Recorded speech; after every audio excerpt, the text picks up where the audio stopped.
Are honored, Lord. Lord, we are just asking as well that you may just open the floodgates of heaven so that everyone will experience abundance, Panginoon. Lord, thank you for all the blessings that we're receiving. In the mighty name of Jesus, amen and amen and amen and amen. Good afternoon, everyone. Welcome to church. Before we continue, can you just greet the person seated next to you? Sabi mo sa kanya, I'm excited kasi katabi kita. Yan. But more than being excited, because maybe some of you here, katabi mo is loved ones mo, or family member mo, or a stranger to you, but we want you to understand this is our spiritual family. So ibig sabihin, we are here to journey with one another, we are here to grow with one another, and thank God that you are here. Okay? Sabihin mo sa tabi mo ulit, salamat nandito ka. Yan. This is the second week of our series, First of All. I really believe for those people who was able to attend last week, it was really a roller coaster ride of emotions, right? Because it was Pastor Nixon who shared a very powerful preaching about our first week. Yung pinag-usapan natin first week is all about partnership and mission. We're in the very heart of this series natin. Yung series po natin is First of All, because we need to understand that Jesus gave Himself first of all to His Father, dying on that cross so that we may be able to experience that grace, and not just experience that grace, but even that grace will abound in and through us. At ang masaya dito, God is giving us the grace in order for us to partner as well in serving, in giving, not only to the church, but even to those people around us. Kaya napaka-importante na maintindihan natin ano ba yung ibig sabihin ng first of all. And as we dive to the very Word of God, the very gist or the very heart of the passage that we are about to read, and even last week, ang pinag-uusapan po kasi natin dito, it's all about the book of Philippians. Hindi man to book study, but there are particular passages in the Bible wherein magdidig deep tayo kung ano ba yung sinasabing first of all. The very background for us to understand yung heart ng first of all, it's all about understanding that there's a specific church in Macedonia that they were in extreme poverty, but yet by the grace of God, they were able to partner with Paul in preaching the gospel. Sabi dito in 2 Corinthians chapter 8, verses 8, 1 to 5, and now, brothers and sisters, I'm using NIV para lumabas yung first of all kasi yung ibang verses hindi nakalagay first of all. We want you to know about the grace that God has given to the Macedonian churches. Paul is really exhorting about the importance of understanding the grace that God has given us. When Jesus died on that cross, we are moving and we are working through grace and not work.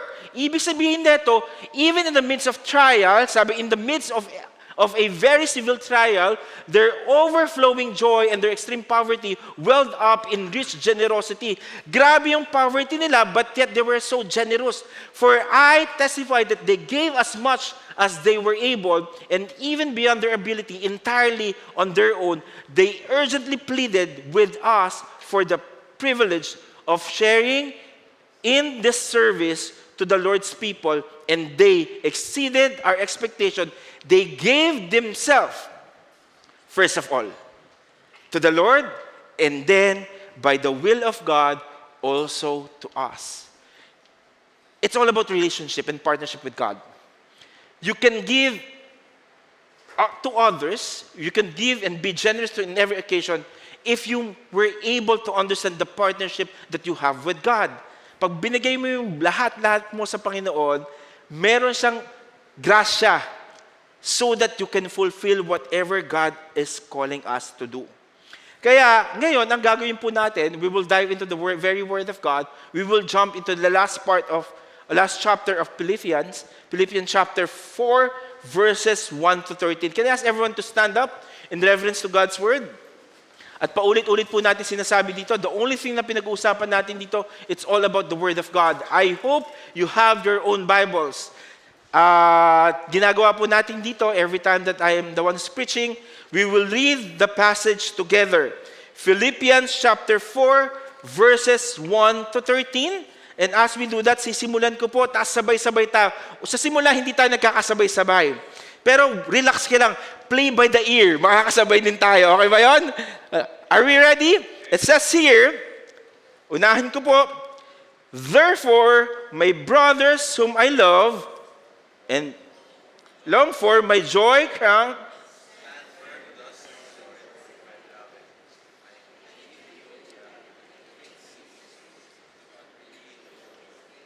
Yes, I ask you also,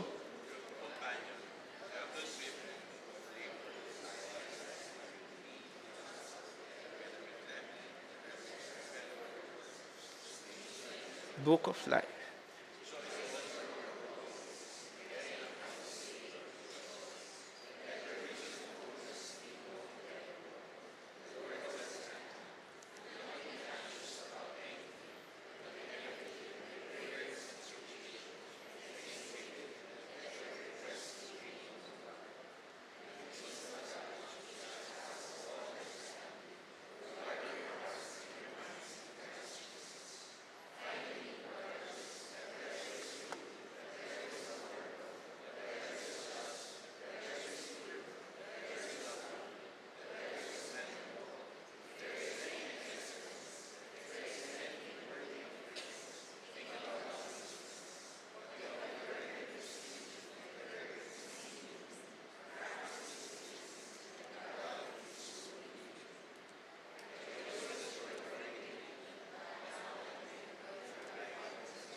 Lord, thank you for the reading of your word. We pray that you will touch our hearts, Lord. As we dwell in your word, let the Holy Spirit speak in and through us. Whatever callous heart, Lord, na meron kami, Panginoon, palambutin niyo po ito, turn it to a flesh, so that we may be able to receive from you, God. And we rebuke every disturbance, distraction, so that we may not be able to focus on you alone, God. Lord, thank you, because we know that you will really speak in and through us in the mighty name of Jesus. Amen and amen. You may take your seats. Okay, first of all, I really want to give you the background of the passage that we read a while ago. Last week, it was Dr. Nixon who was sharing about this passage about the book of Philippians. Yung book of Philippians po kasi, ang pinaka-heart nito, it's for us to really understand the relationship between the Church of Philippi and also Paul's situation. Ibig sabihin, ito yung moment wherein Paul is really encouraging the Church of Philippi because of so many things that is happening to them. And at the same time, he would like to take this opportunity in order for him to thank them for their partnerships.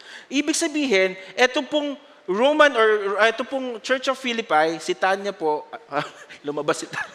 Ito pong Church of Philippi, based po siya sa Rome. So, ibig sabihin, sa Rome, ang nangyayari po dito, nagkakaroon po ng opportunity dahil yung Church ng Philippi na based sa Rome, malaki po yung nawala ka kung kay Tanya eh. malaki yung influence ng mga emperor at that time. And not only that, we need to understand because the status of the church there, grabe lang yung persecution to the point kapag hindi nila winworship si Caesar na as Lord, what's gonna happen? Magkakaroon ng malaking risk in terms of persecution, in terms of imprisonment, and social rejection. So try to imagine with me yung church nila na andun mismo sa sentro na yun. So left and right. So ang hirap in order for them to at least make sure to declare who Christ is in their lives. And not only that, we need to understand, in the beginning of the church, si Paul, he was able to visit the church of Philippi in the second missionary journey. Nakapunta po siya doon. Pero ang masaya dito, when he went there, he was able to meet isa sa mga businessman and also influencer doon, si Lydia, wherein Ang nangyari dito, pagkamit niya doon, nagkaroon din ng other people who was able to surrender their lives to God. Tapos nung nagkaroon na sila ng moment, nagkaroon po ng mga small group.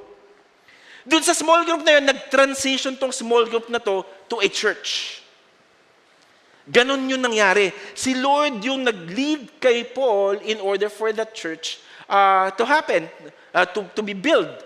And not only that, after years, nung umalis na si Paul, nagkaroon siya ng opportunity, ito po yung opportunity to really preach the gospel, pero dahil nga against yung mga tao and even yung mga different neighboring town na hindi pwedeng i-preach yung gospel, dun po nangyari, na-chain o na-imprison si Paul sa Rome.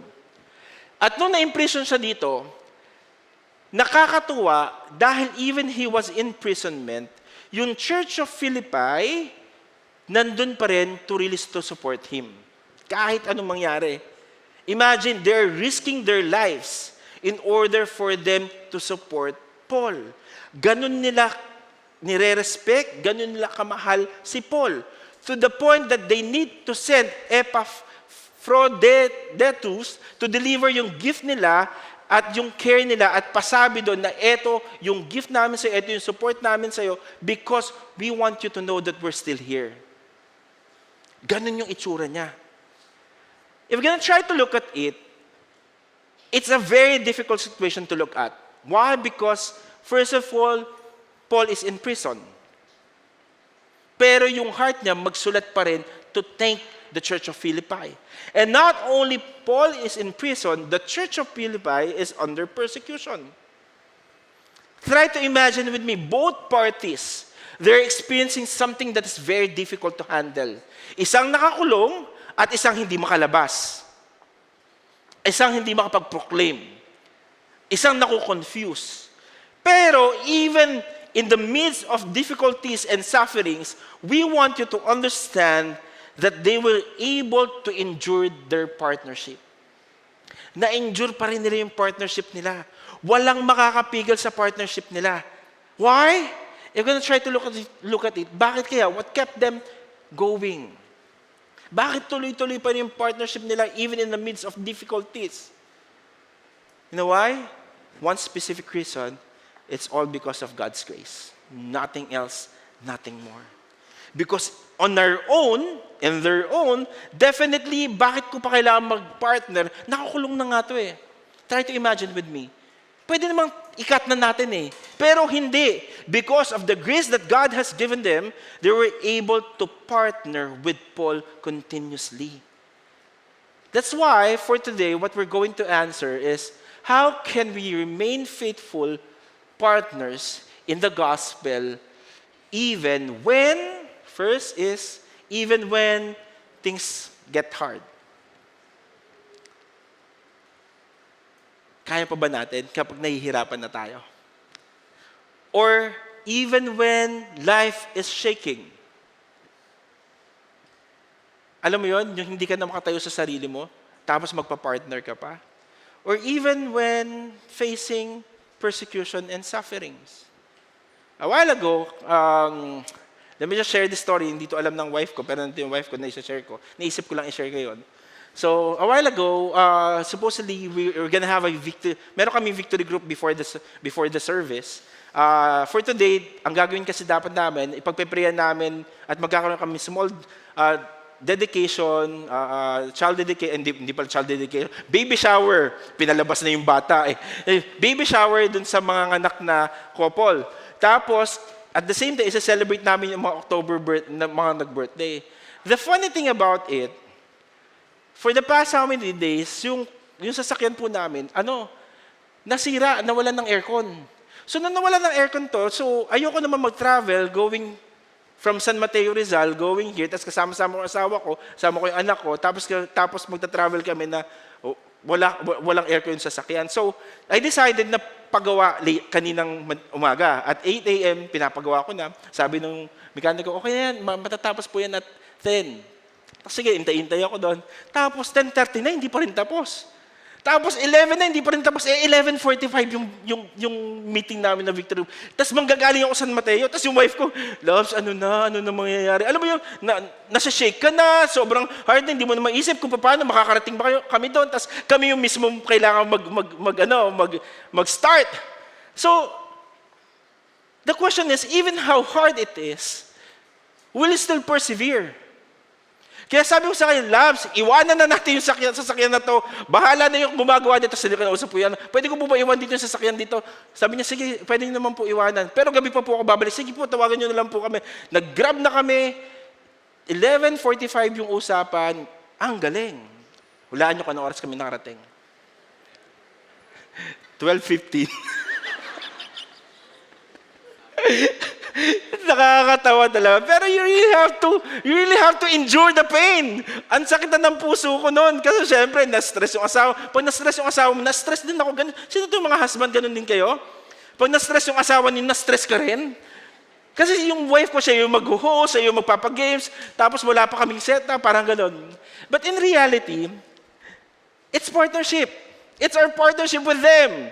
That's why we want to still continue even though it's really hard because of a given situation at until now, hindi pa gawa yung sasakyan. Hindi ko alam kung makakauwi kami. Pwede naman maglakad kasi mali dito hanggang San Mateo Rizal. Bonding moment muna, pasaysoy muna kami ng asawa ko at anak ko. But in reality, when it comes to church, like in terms of giving, sometimes, if we know and we really understand, every time that we give, it's our partnership it is our partnership to the Lord. Every time that God is giving us to bless someone, it is our partnership to the Lord. Every time that we're giving our service to the church or giving our service to other people, it is our partnership to the Lord. But the question is, when everything is so hard, when everything is so shaking, whenever there's a persecution, and there is a difficulties, ang tanong dito, will you still partner?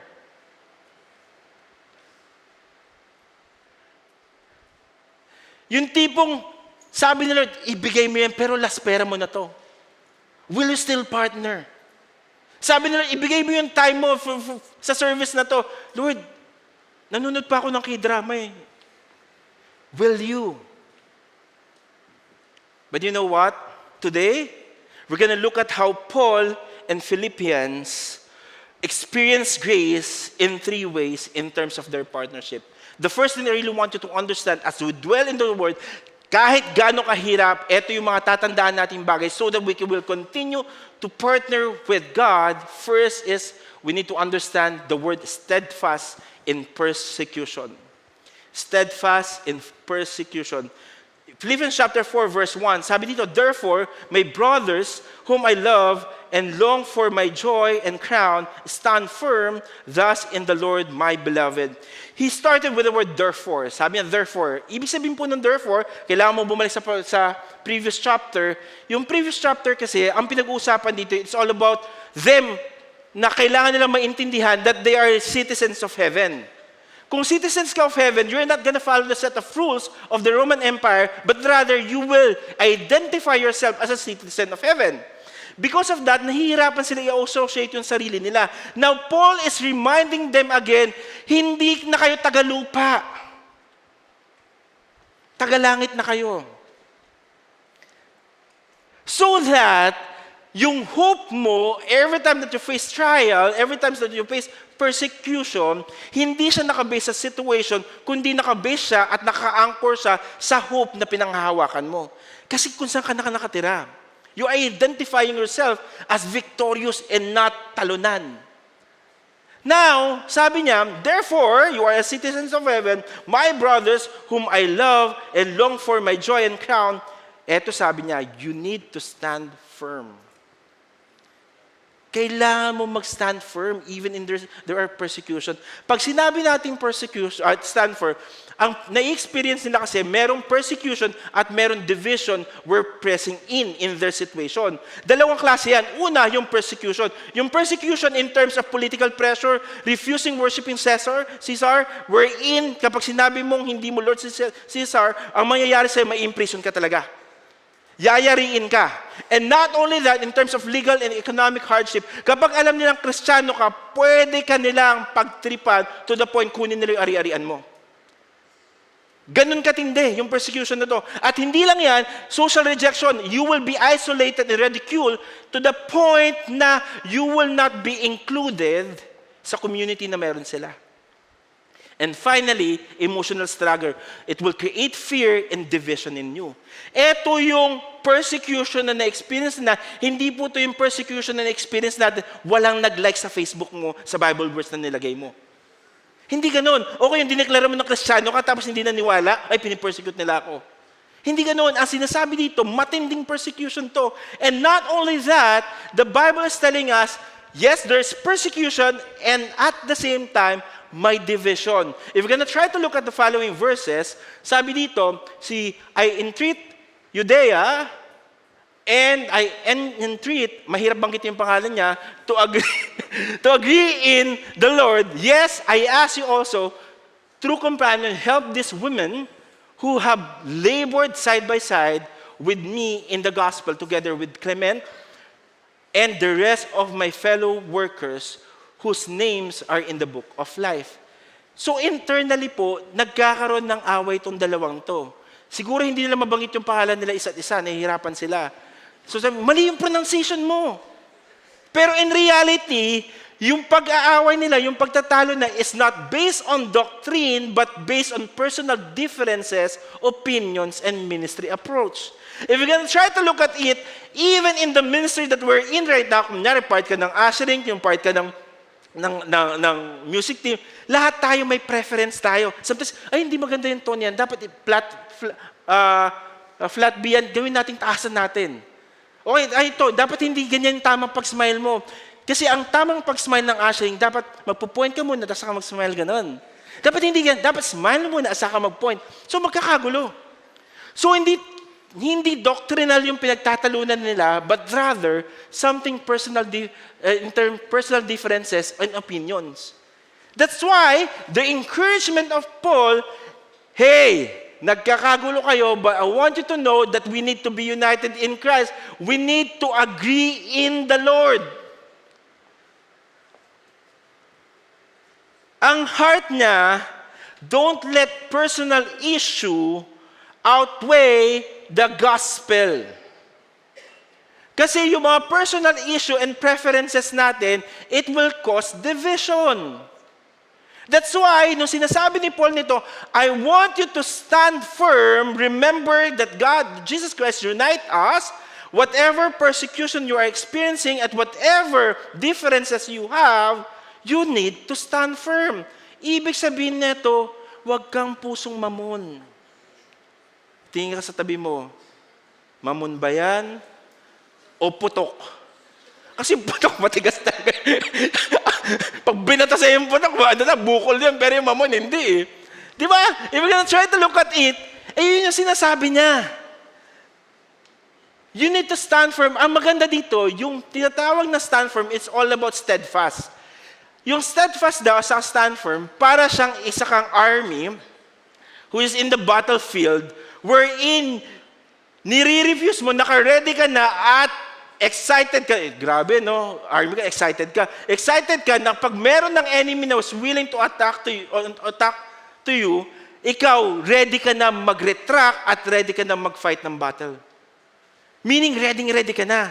You need to stand firm. Kasi pag dumating na yung persecution, pag dumating na yung division, we want you to know that division, it will really create something in us. Pero kailangan mo mag-stand firm to the point that it's not about your feeling, it's not about your strength, but it's all about the Lord. It's all about who Christ is in you.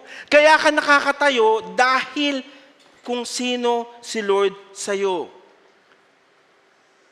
At hindi to sa strength mo, because the very reason you can stand, kasi meron siyang tinatawag at ibinigay sa atin na grace-powered strength and perseverance.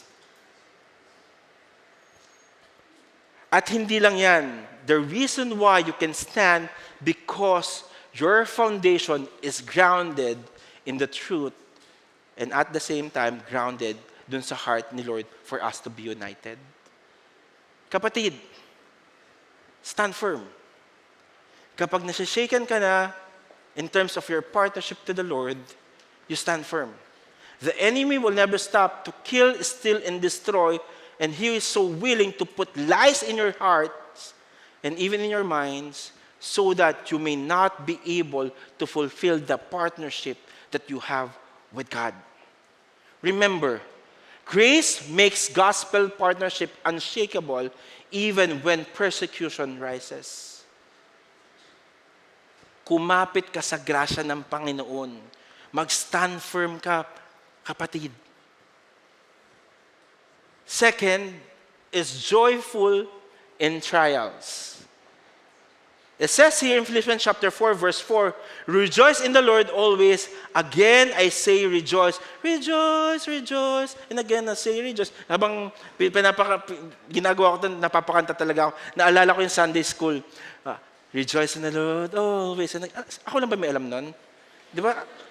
Can we sing that song? 1, 2, 3, go. Rejoice in the Lord always. Parang wala tayo sa key. Taas natin ng konti. 1, 2, 3, go.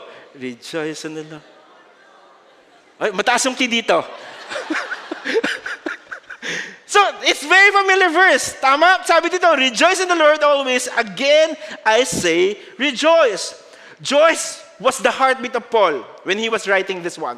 Ang heart niya, pinapaintindi niya that there is joy in the relationship that he has with the Church of Philippi.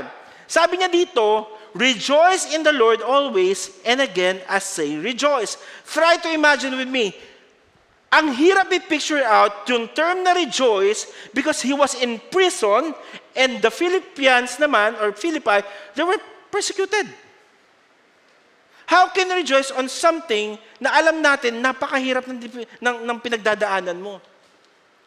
But it's very remarkable for us to understand that the very heart of Paul is for you to know the very heart of rejoice. Ano ba tong rejoice na to? Sabi niya dito, yung rejoice daw kasi means to celebrate grace. Yung pala yun.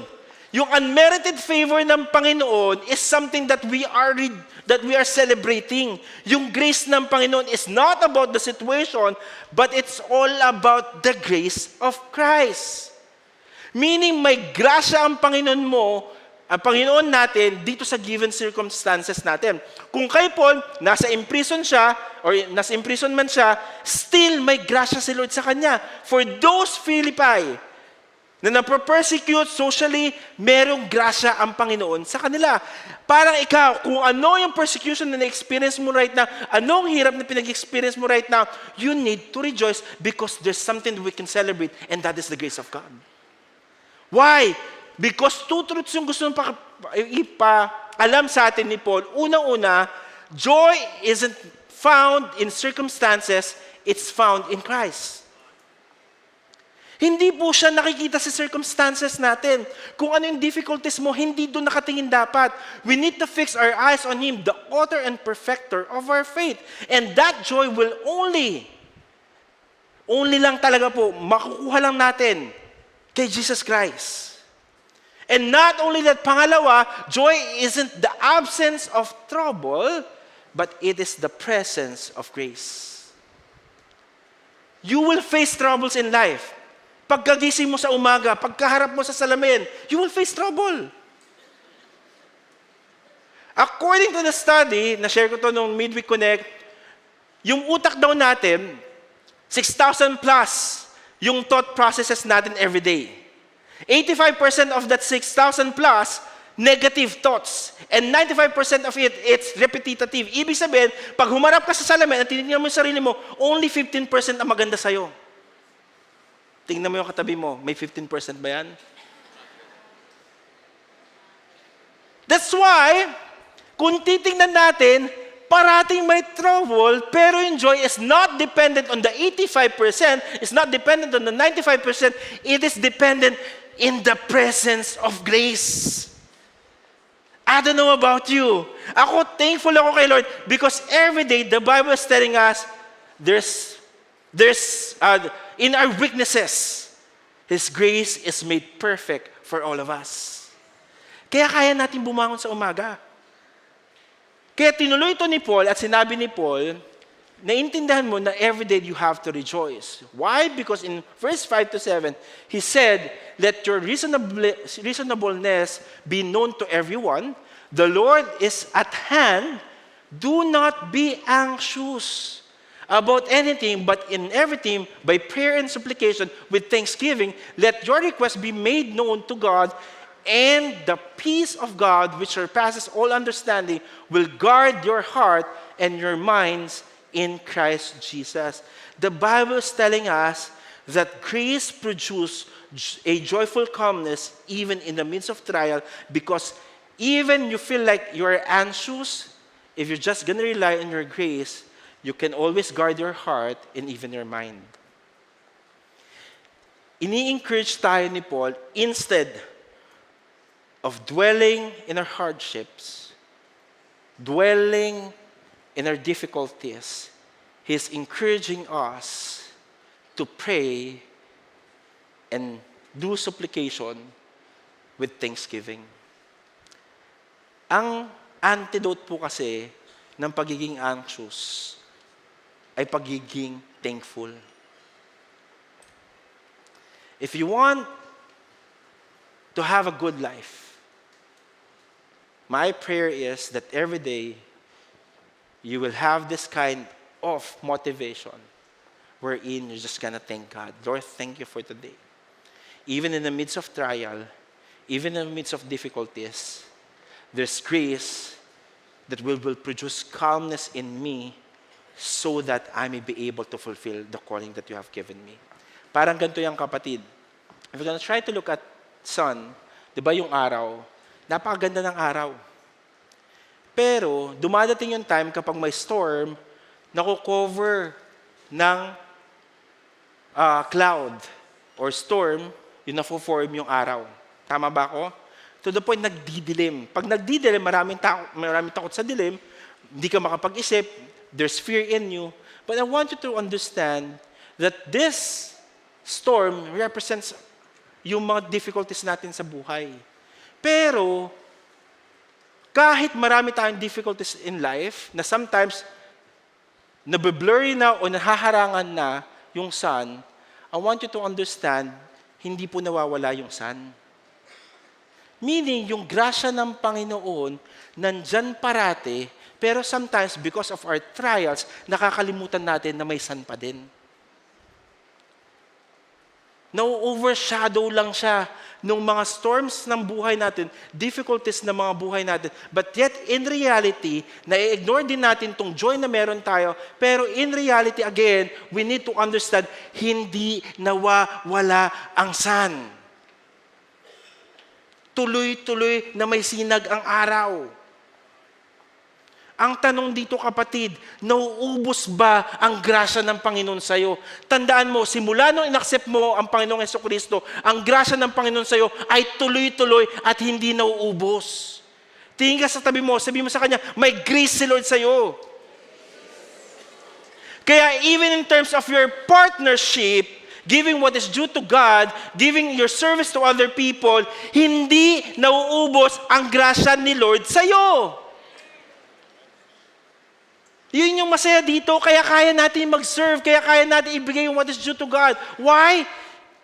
Kahit may difficulties tayo, may grasyang mas malaki ang Panginoon sa bawat isa. Tama now?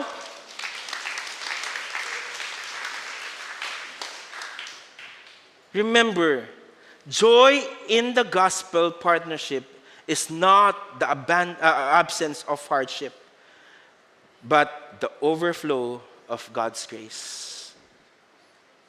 Kumapit tayo sa overflow ng God's grace. Kasi on our own, madamot po tayo. On our own, hindi tayo magbibigay. On our own, hindi tayo magbibigay ng service. Lalong-lalo na kung may difficulties ka. Lalong-lalo na kung may challenges ka in life. But the Bible is telling us, it will overflow yung grace ng Panginoon so that you can be generous in every occasion. And finally, content in all seasons. It says here, in verse 10 to 11, I rejoice in the Lord. Inulit na naman ni Paul. Mag-rejoice tayo in the Lord. Greatly that now, at the length you have revived your concern for me, you were indeed concerned for me. Sabi niya, grabe, alam ko, naiintindihan ko, nahihirapan kayo, pero I want you to understand na naiintindihan ko na concern kayo sa akin talaga. But you had no opportunity kasi nakakulong na ako. Not that I'm speaking of my being in need, for I have learned in whatever situation I am to be content. I know how to be brought low, and I know how to abound in any and every circumstance. I have learned the secret of facing plenty and hunger, abundance and need. When Paul said to the church of Philippi to rejoice, he also crafted this very specific concern about their partnership. Why? Sabi ni Paul dito, nagre-rejoice ako, pero gusto ko rin maintindihan ninyo na whatever season that I have in life, I learn how to be content. Natutunan kong maging content. I have learned, I have experienced, and I've journeyed a lot of things in life, but in every season ng buhay ko, nakontento ko. Ano ba yung mga pinagdaanan ni Paul? Sabi nito, brought low, and also at the same time, in abundance, in every circumstances, I've learned the secret of plenty and hunger. And not only that, abundance and in need. Dahil nga po mahilig ako sa graph, ginrap ko po siya. So, ito po yung mga pinagdaanan ni Paul. Pinagdaanan niya, yung brought low siya, may abundance siya, may plenty siya, may hungry siya, abundance din, and need. So, ibig sabihin nito, ito yung mga moment wherein na-humble siya, nagkaroon siya ng overflow sa buhay niya, sobrang punong-puno siya, sobrang gutom na gutom siya, sobrang nag-overflow yung meron ulit siya, nandun naman siya sa moment na walang-wala siya. Wherein, yung experience niya, he faced imprisonment, rejection, weakness, as in wala. Pero na-experience niya na sobrang marami nagsusupport sa kanya. At dumating din siya sa moment na season na punong-puno yung provision, at dumating rin siya sa moment na sobrang kumakalam na yung tiyan niya, wala na siyang makain, at dumating din siya sa moment na nag-overflow yung partnership ng mga tao sa kanya, at dumating din na sobrang scarcity na wala nagpa-partner sa kanya. But he said, he learned to be contented in every season. Tayo as a human being kasi we are always in a position na, ay kapag wala ako, ayoko. Hindi po masama ang magagad na something, but God is teaching us to be content. What does it mean? You know what? The beauty about this word content, yung content po kasi, ang meaning po nito, self-sufficient, satisfied, independent of external circumstances. So meaning, sabi ni Paul, yung pagiging content daw, ay kailangan self-sufficient ka, satisfied ka sa mga nangyayari sa buhay mo, independent ka dun sa external circumstances. Dapat maganda lahat. To the point, yung emotion mo, at saka yung materials independent mo, dapat nakarely dun sa moment na alam mo magiging happy ka. Ngayon kapatid, tingnan mo yung katabi mo, happy ba yan? Tingin mo contented ba yan? Parang hindi. Kasi gusto niya ng iPhone 17 Plus, fully paid. Pero, eto yung definition ng mundo.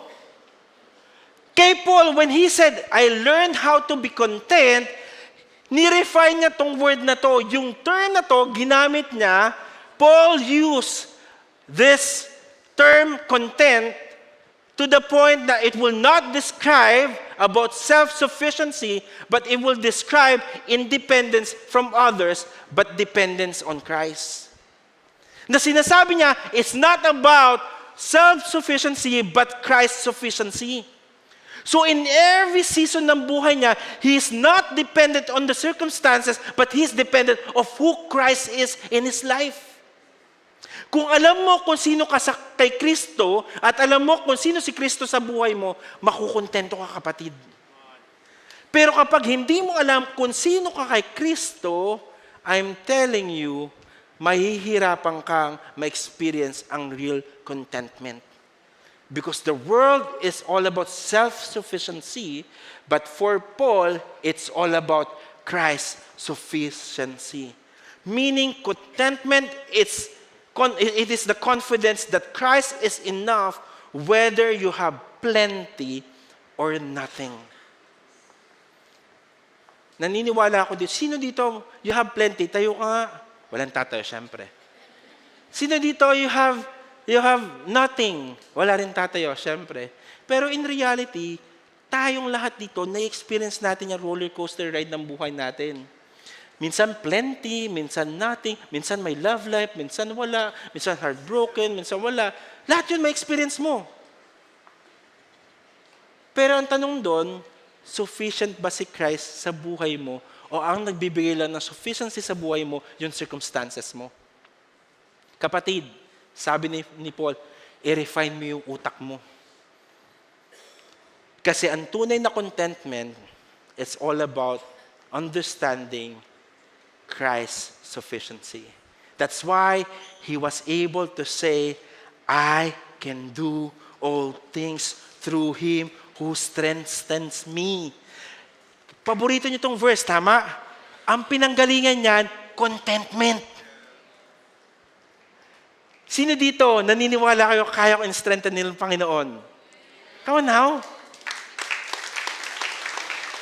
Kasi, you are not reliant on yourself, but you are reliant in Christ's sufficiency.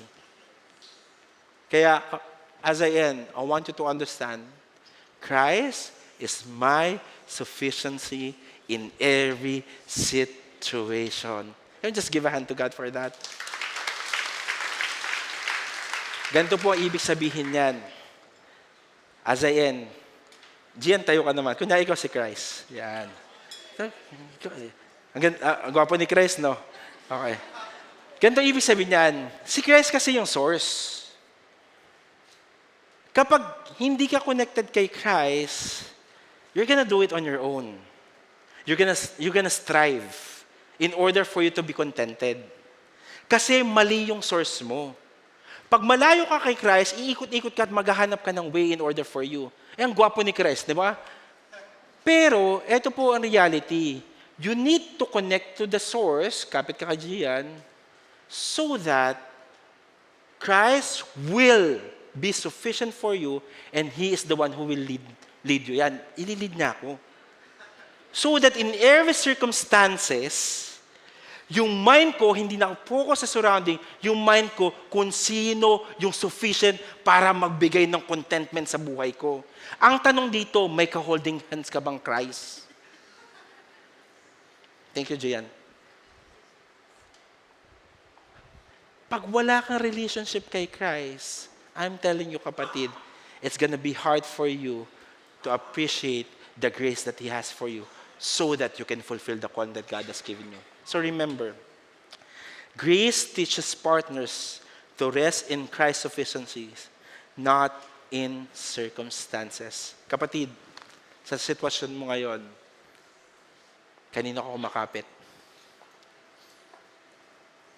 Kanino ka kumakapit? Sino hinahawakan mo? Resources or the source? It's so easy for us to say this, the source. But the question is, do you have a relationship with the source? The Bible is telling us, and Paul is telling us, have that steadfastness in our lives, even in the midst of persecution. And at the same time, my prayer is that there will be joy in you, even you face trial. And finally, I pray that there will be contentment in you in every season of your life. For one specific reason, because grace is abounding you to do those things. Can I ask everyone to stand up?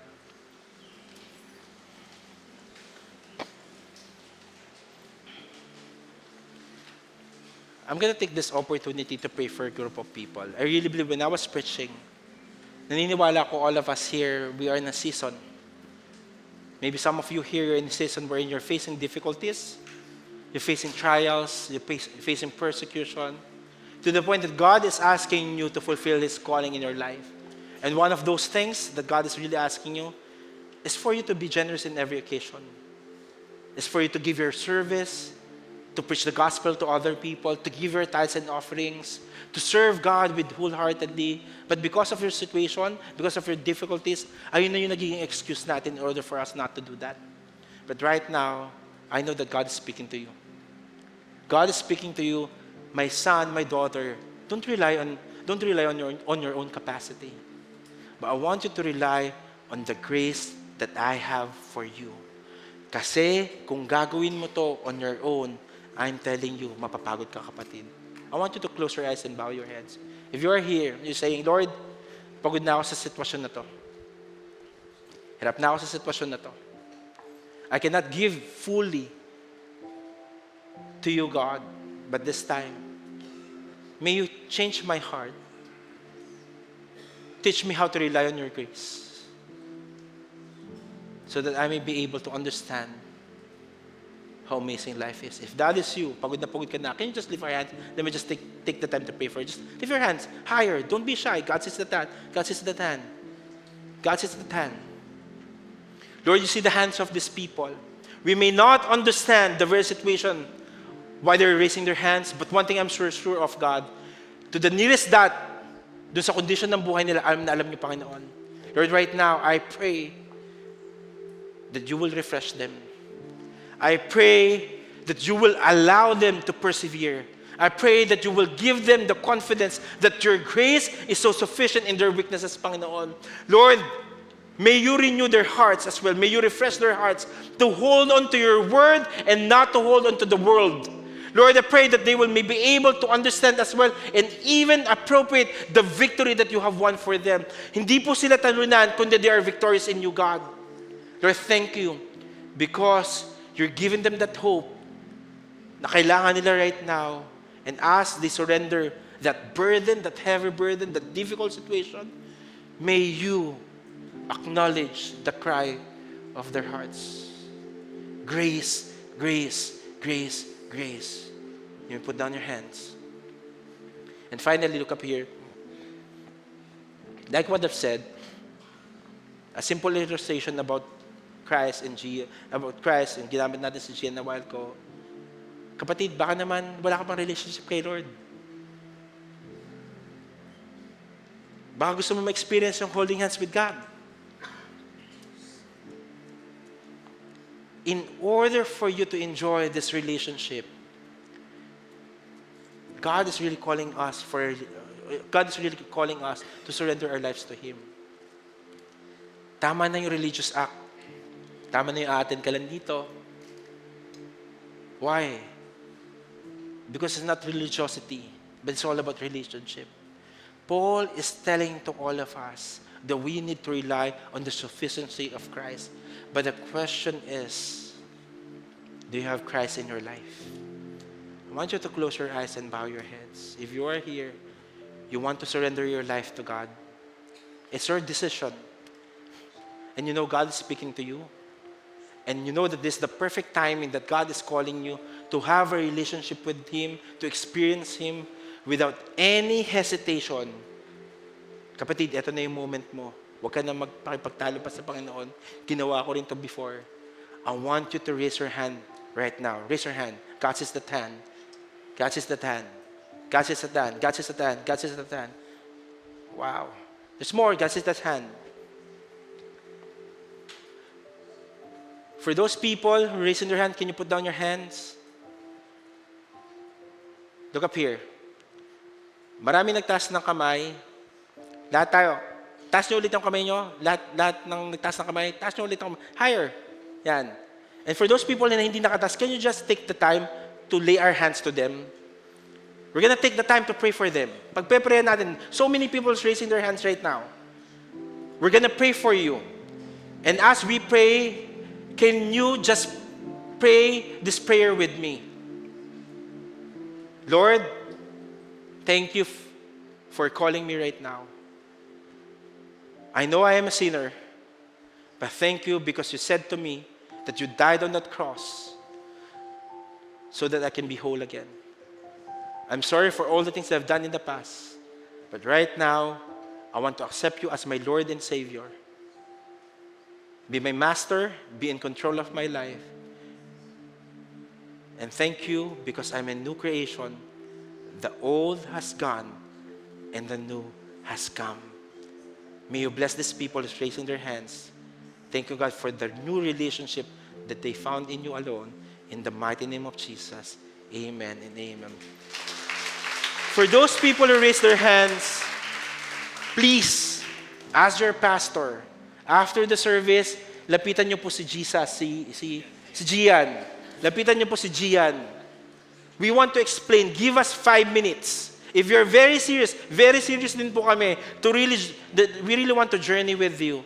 Lapitan niyo po si Gian after the service. Dito lang po sa side na to, we will explain yung decision na ginawa ninyo.